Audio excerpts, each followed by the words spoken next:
माता की, भारत माता की, भारत माता की। बागलकोटेया ಮತ್ತು ವಿಜಯಪುರದ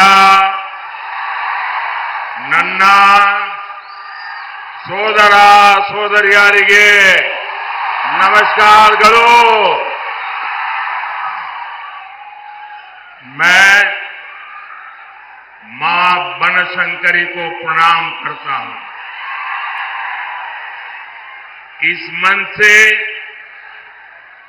गुरु बसवन्ना और सिद्धेश्वर स्वामी को भी नमन करता हूं।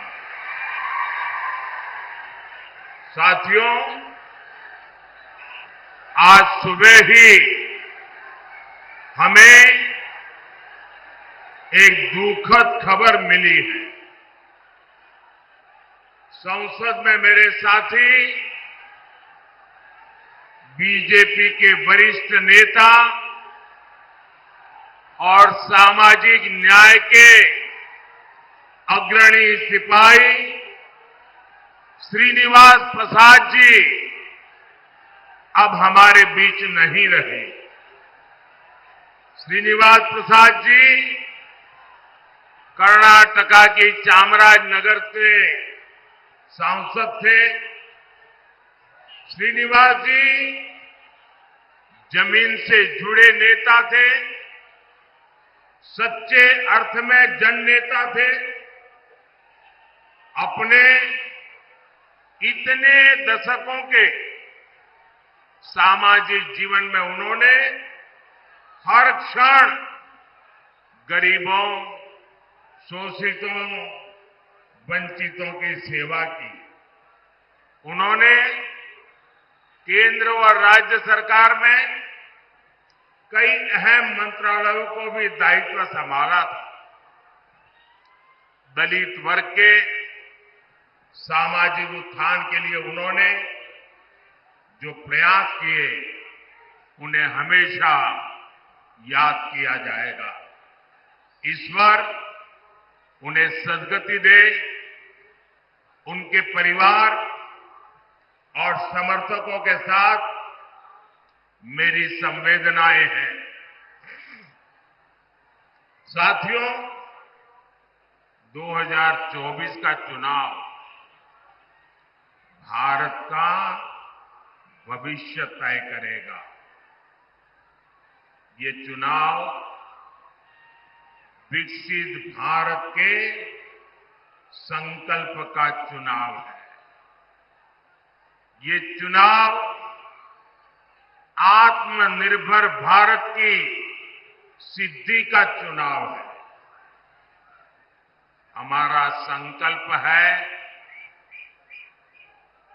कि नेक्स्ट कुछ ईयर्स में, आने वाले कुछ सालों में भारत विश्व की टॉप 3 इकोनॉमी बने।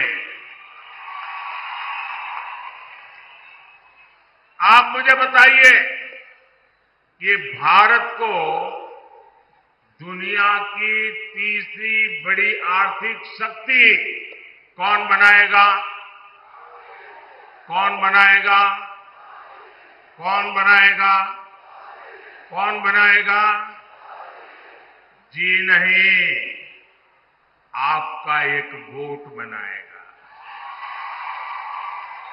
आपके वोट की ताकत है जो मोदी को मजबूती देगी और तब जाकर के देश दुनिया में टॉप 3 इकोनॉमी बन जाएगा। हमारा संकल्प है कि हम भारत को मैन्युफैक्चरिंग हब बनाएं। हम भारत को स्किल सेंटर बनाएंगे और ये संकल्प वैकेशन गुजारने वाले नहीं कर सकते पूरा। मौज मस्ती में जिंदगी गुजारने वाले ये काम पूरा नहीं कर सकते हैं।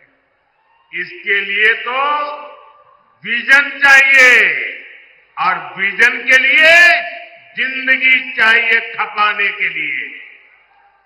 जब विजन के लिए जीवन खपाते हैं और जब एक लक्ष्य को लेकर, एक संकल्प को लेकर 24/7 दिन रात काम करते हैं, तब जाकर के संकल्प सिद्ध होते हैं। और इसलिए मोदी का विजन भी क्लियर है और मोदी का जीवन भी 24/7 फॉर 2047। और इसलिए आज पूरा देश कह रहा है, फिर एक बार, फिर एक बार, फिर एक बार, फिर एक बार, फिर एक बार। जरा एसपीजी वाले, ये बच्ची एक तस्वीर लेके आई है, कब से खड़ी रही है, उसकी तस्वीर ले लीजिए। बेटा, please write down your name and address. मैं आपको चिट्ठी जरूर भेजूंगा। जरा उनसे एसपीजी के लोग फोटो ले लेना। आप हाथ नीचे करो बेटा, वो ले लेंगे। अब आप हाथ थक जाएगा आपका। हाँ,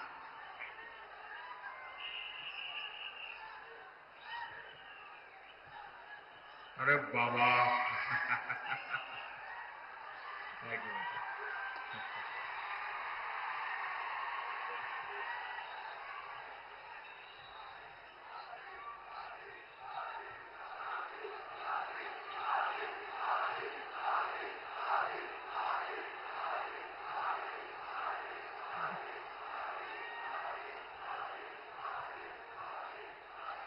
साथियों, जिस कांग्रेस का एकमात्र काम सरकार में रहते हुए देश को लूटना है, उसे क्या आप इतने बड़े देश की जिम्मेवारी दे सकते हैं? मेरा सवाल अगर आप समझ सके तो जवाब देना। जवाब देंगे? जवाब देंगे? आप मुझे बताइए, जिस कांग्रेस का इतिहास देश को लूटने का रहा है, क्या ऐसी कांग्रेस के हाथ में अब हम इतना बड़ा देश दे सकते हैं क्या? कांग्रेस के हाथ में देश दे सकते हैं क्या? कांग्रेस ने 60 साल के अपने शासन में जो उनकी पहचान बनी है, वो उनके पापों के कारण बनी है। भाइयों और बहनों, कांग्रेस पार्टी ने यहां कर्नाटका को भी अपनी लूट का एटीएम बना दिया है। इतने कम समय में ही इन लोगों ने कर्नाटका का सरकारी खजाना खाली कर दिया। हालत ये हो गई है कि विधायकों को विकास के लिए मिलने वाली विधायक निधि का पैसा तक समय से नहीं मिल पा रहा है। और यहां के सरकारी कर्मचारी, मैं आपको अंदर की बात बताता हूं, क्योंकि भारत सरकार के पास इनकी अंदरूनी जानकारियां होती है और मैं आपको चेतावनी चौंकाना चाहता हूं। वो दिन दूर नहीं है जब कर्नाटका सरकार यहां के सरकारी मुलाजिमों को पेमेंट तक नहीं दे पाएगी, पेमेंट तक नहीं दे पाएगी। आपके बच्चे भूखे मर जाए ऐसी स्थिति ये लोग पैदा करके रखेंगे। जनहित की ऐसी कोई योजना नहीं जो कांग्रेस के भ्रष्टाचार का शिकार न हुई। और इसलिए तो देश के सभी अनुभवी लोग कहते हैं, इतिहास भी कहता है, कांग्रेस आई तबाही लाई, कांग्रेस आई तबाही लाई। साथियों, कर्नाटका में कांग्रेस सरकार नहीं चला रही है। कांग्रेस पार्टी यहां वसूली गैंग चला रहा है, वसूली गैंग चला रहा है। पूरी सरकार इसी प्लानिंग में लगी हुई है कि कहां से वसूली हो, खजाने में पैसा आए और उसको लूटकर अपनी तिजोरी भरें। हमारा कर्नाटका और बेंगलुरु, जिसे दुनिया में टेक हब पर जाना जाता है, टेक हब के रूप में पूरे विश्व में हमारे कर्नाटका ने देश का नाम ऊंचा किया। आज कांग्रेस सरकार ने ये टेक हब को टैंकर हब बना दिया, टैंकर हब बना दिया। पानी के लिए टैंकर माफिया लोग मनमानी वसूली कर रहे हैं और इसका भी कमीशन कांग्रेस के लोगों तक पहुंच रहा है। लेकिन कांग्रेस इतने से संतुष्ट नहीं है। ये लोग 2G स्कैम जैसा लाखों करोड़ के घोटालों वाला स्कैम करने के लिए सपने देख रहे हैं। आप मुझे बताइए, 7 मई को कर्नाटका को लूटने वालों को सजा मिलनी चाहिए कि नहीं मिलनी चाहिए? सजा मिलनी चाहिए कि नहीं मिलनी चाहिए? कांग्रेस के भ्रष्टाचार का हिसाब करना चाहिए कि नहीं करना चाहिए? चुन चुन करके कांग्रेस को साफ करना चाहिए कि नहीं करना चाहिए? करेंगे? पूरे कर्नाटका में कर देंगे, हमारे बागलकोट में कर देंगे, पूरे इस क्षेत्र में कर देंगे।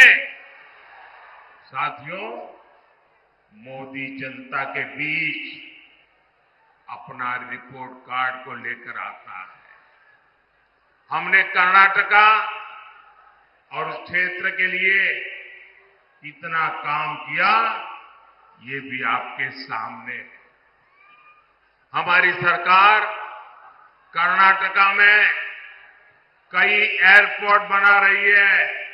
इनमें से एक बीजापुर में भी तैयार हो रहा है। बागलकोट रेलवे स्टेशन को अमृत स्टेशन के रूप में डेवलप किया जा रहा है। बागलकोट से गुजर रहे नेशनल हाईवे को चौड़ा किया जा रहा है। इससे बादामी, पट्टदकल और आइहोले जैसे ऐतिहासिक जगहों पर पर्यटन को बढ़ावा मिलेगा। साथियों, पिछले 10 वर्षों में मोदी ने उस वर्ग की चिंता की है जिसे कांग्रेस ने बदहाली का जीवन जीने पर मजबूर कर दिया था। आज ये लोग बयान देते हैं और पता नहीं क्या क्या बोल रहे हैं। ये कहते हैं एक झटके में गरीबी हटा देंगे। अरे 60 साल हो गए, तुम कुछ नहीं कर पाए यार, क्यों ऐसे दावे मार रहे हो? सर, इनकी कई पीढ़ियां इस बात का गवाह है कि वंचित वर्ग के लिए इनकी मानसिकता क्या रही है। करोड़ों परिवार इस देश में जीवन की मूलभूत जरूरतों से वंचित थे। उनके दुख, उनकी तकलीफ से कांग्रेस और उनके साथियों के कोई वास्ता नहीं था। आप कल्पना कर सकते हैं, मोदी के आने के पहले हमारे देश में 18,000 विलेज ऐसे थे जहां बिजली का खंभा भी नहीं पहुंचा था। 18,000 गांव। आप सोचिए, 21वीं सदी में 18,000 विलेज, करोड़ों लोग अंधेरे में जिंदगी गुजारते थे। रात होते ही गांव में सन्नाटा पसर जाता था। जानवरों का खतरा रहता था कि इतनी पीढ़ियों तक बच्चों को पढ़ाई के लिए रोशनी तक नहीं मिली। लेकिन जब मोदी को आपने अवसर दिया तो गांव तक बिजली पहुंचाने का समय सीमा में संकल्प लिया, पूरा कर दिया। और उस समय ये लोग मजाक बनाते थे कि पहाड़, रेगिस्तान, जंगल हर जगह से गुजरकर गांव-गांव बिजली पहुंच कैसे सकती है।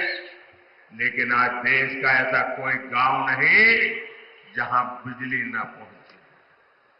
इसी तरह हमने पानी की समस्या के समाधान के लिए जल जीवन मिशन शुरू किया। जल जीवन मिशन की शुरुआत से पहले देश में केवल 16% घरों में, 16% घरों में नल से जल का कनेक्शन था। 16%।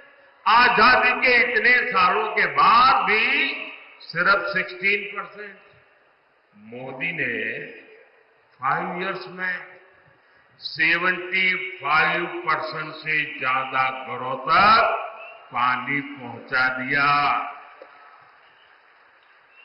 70 ईयर केवल 3 करोड़ कनेक्शन और 5 ईयर में 11 करोड़ कनेक्शन। ये काम मोदी करता है। क्या ये काम मोदी के आने पहले हो नहीं सकता था क्या? वही सरकार, वही नियम, वही फाइलें, वही दफ्तर, आप नहीं कर सकते थे, मोदी ने करके दिखाया। और इसलिए भाइयों बहनों, आपको तय करना है कि देश कैसे लोगों के हाथ में देना है। भाइयों बहनों, काम हो सकता था जब कांग्रेस को गरीब की, वंचित की रत्ती पर थोड़ी सी भी चिंता होती। लेकिन कांग्रेस को कभी गरीब की, वंचित की, दलित की, पिछड़ों की उनको परवाह ही नहीं थी। साथियों, कांग्रेस का यही रवैया हमारे बॉर्डर विलेजेस के लेकर रहा। सीमावर्ती गांवों को कांग्रेस सरकारें जानबूझकर विकास से वंचित रखती थी। वो इसे अपनी रणनीति का हिस्सा बताते थे। यानी करोड़ों लोगों को कांग्रेस ने अपनी राजनीति के तहत बदहाली का जीवन जीने के लिए मजबूर कर रखा था। मोदी ने ये विकास विरोधी सोच बदली।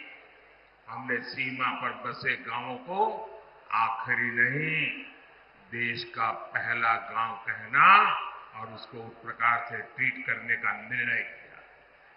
आज विकास देश के हर पहले गांव तक पहुंच रहा है।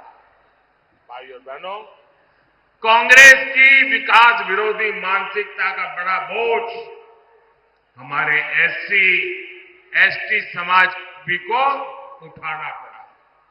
एससी, एसटी समाज के लोग विकास से सबसे दूर थे। हमने आज पीएम आवास योजना के तहत 4 करोड़ लोगों को पक्के मकान दिए। 55 करोड़ गरीबों के पहली बार बैंक में खाते खुल गए। उज्ज्वला योजना के तहत करोड़ों माताओं बहनों को मुफ्त गैस सिलेंडर मिले। उन्हें धुएं से आजादी मिली। इनमें से सबसे बड़ी संख्या एससी, एसटी, ओबीसी समाज के लोगों की है।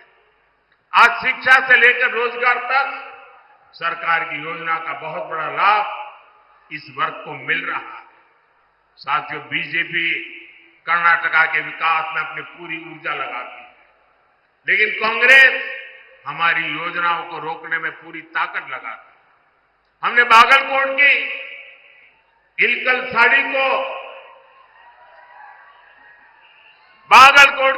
साड़ी उसको वन डिस्ट्रिक्ट वन प्रोडक्ट योजना में शामिल किया, ताकि यहां के बुनकरों को, जिन्हें आप नेकारा कहते हैं, उनकी इनकम बढ़े। लेकिन कांग्रेस हमारे बुनकर भाई बहनों की जरूरतों पर ध्यान नहीं दे रहे। साथियों, यहां भी मंच पर हमारे येदियुरप्पा जी भी है। उन्होंने किसानों के कल्याण के लिए अपना जीवन समर्पित कर दिया। किसानों का हित बीजेपी की प्राथमिकता रहा। हमने हाल ही में शुगर केन का मूल्य बढ़ाया है। इथेनॉल के जरिए हम गन्ना किसानों की इनकम बढ़ा रहे हैं।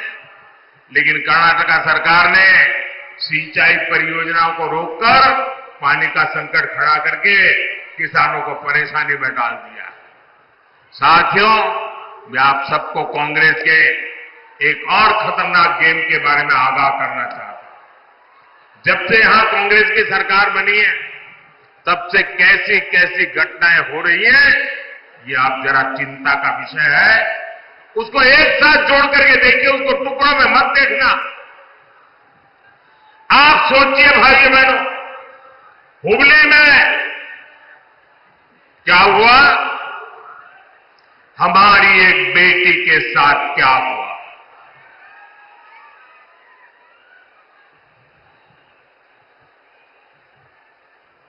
जहां शिक्षा का दाम है,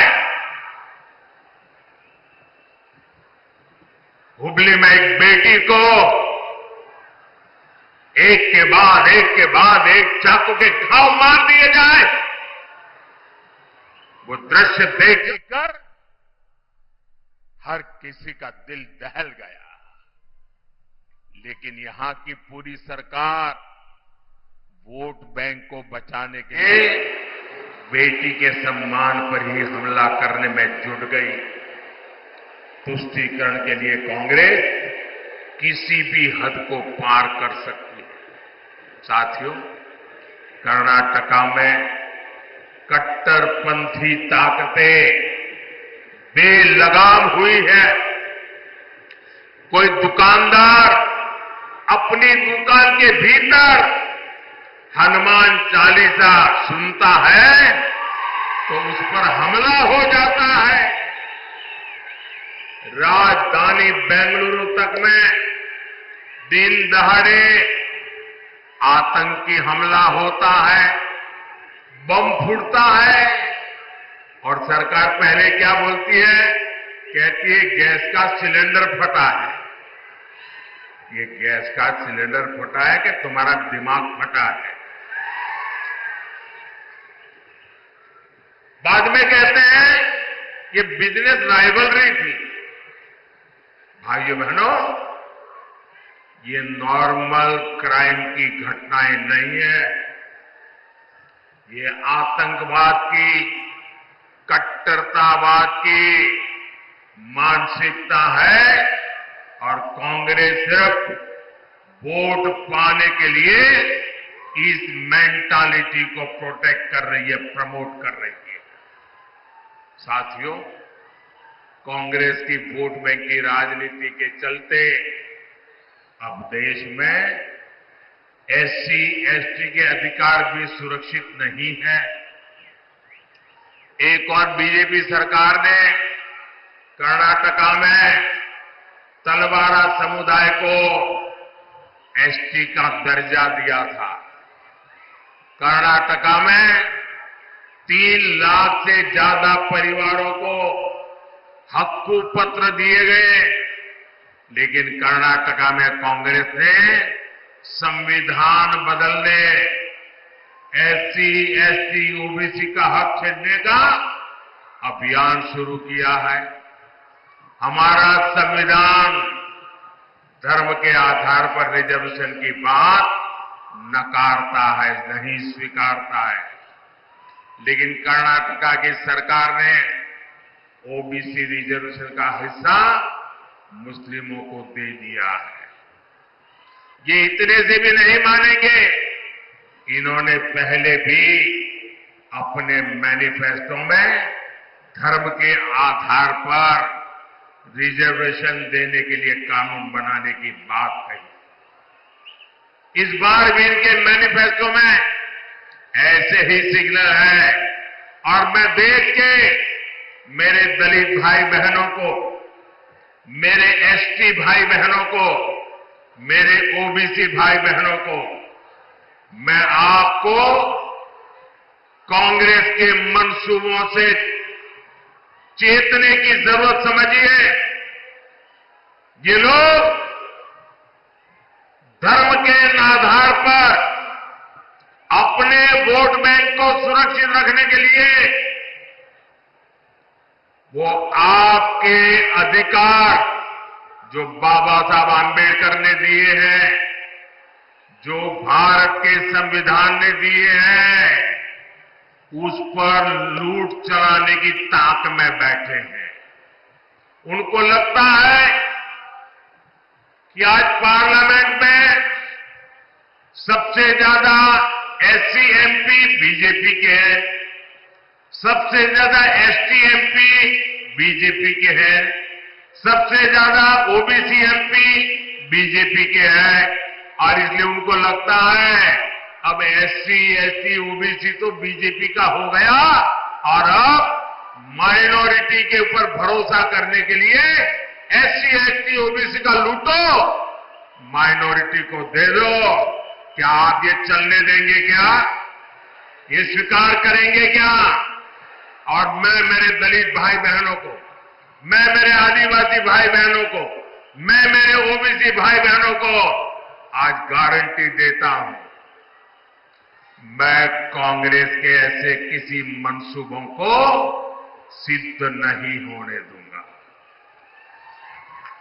आपके अधिकारों की रक्षा के लिए, आपके आरक्षण की रक्षा के लिए मोदी किसी भी हद तक जाएगा, ये मैं आपको विश्वास दिलाता हूं। साथियों, आजकल एक और चिंता का विषय मैं आपके सामने रखना चाहता हूं। सोशल मीडिया का जमाना है, टेक्नोलॉजी का जमाना है और बहुत सी चीजें व्हाट्सएप पर, एक्स पर, सब पर आती रहती हैं और हम भी कभी देखे बिना फॉरवर्ड कर देते हैं। मैं सबसे पहले सोशल मीडिया के प्लेटफॉर्म पर काम कर रहा आया। आज दुनिया में भी सबसे ज्यादा फॉलोवर अगर किसी के हैं तो जो पहले 2-3 नाम है उसमें आपका एक मोदी है, क्योंकि मैंने इस ताकत का सदुपयोग किया, समाज से जुड़ने के लिए उपयोग किया, समाज की भावनाओं को समझने के लिए उपयोग किया, सही बात पहुंचाने के लिए उपयोग किया। लेकिन जो लोग चुनाव हार चुके हैं, मैदान खो चुके हैं, ये लोग इन दिनों टेक्नोलॉजी का उपयोग करके फेक वीडियो बना रहे हैं, आर्टिफिशियल इंटेलिजेंस का दुरुपयोग करते हुए मेरी आवाज में ऐसी भद्दी चीजें आजकल सोशल मीडिया में डाल रहे हैं कि बहुत बड़ा खतरा पैदा हो रहा है। और इसलिए मेरी देशवासियों की अपील है कि कोई भी फेक वीडियो आपको नजर आए, आप पुलिस को जानकारी दो, हमारी पार्टी को जानकारी दो, कानूनी लोगों पर कार्रवाई होगी और उनको सबक सिखाया जाएगा। ये देश का कानून किसी के साथ भी प्रकार के खेल खेलने की इजाजत नहीं देता है। मध्य प्रदेश में चुनाव था, अमिताभ बच्चन की आवाज में उन्होंने ऐसी खबरें चलाई आखिरकार अमिताभ बच्चन को एक FIR करना पड़ा, वो लोग सारे पकड़े गए। ये खेल बहुत बढ़ाया इन लोगों ने हताशा और निराशा में, और इसलिए मेरे भाइयों बहनों, हमें जागरूक रहने की जरूरत है। ये कोई भी फेक चीज है, उस पर भरोसा मत करना। दूसरी एक बात,